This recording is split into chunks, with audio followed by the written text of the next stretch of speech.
Hey guys, my name is Elijah, and in today's tutorial I will show you how to cut clips in Davinci Resolve. So go over to this media pool. If you don't see it, just click here and it will appear.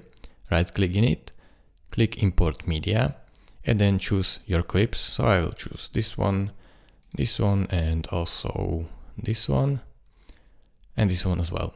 Click open, and all of your clips will appear here.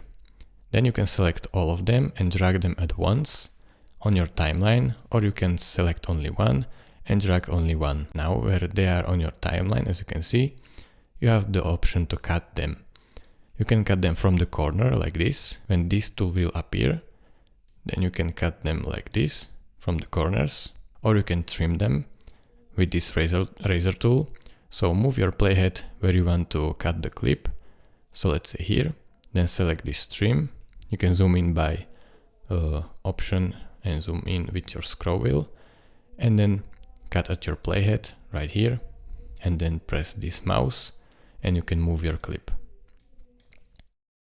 You can cut your clip multiple times as you wish. So let's say here, here and here, and then select this mouse and move your clips where you want them to be. So this is how simple it is to cut clips in Davinci Resolve. Thank you for watching. If this video was helpful to you, consider subscribing and liking this video, and I will see you in the next tutorial. Bye bye.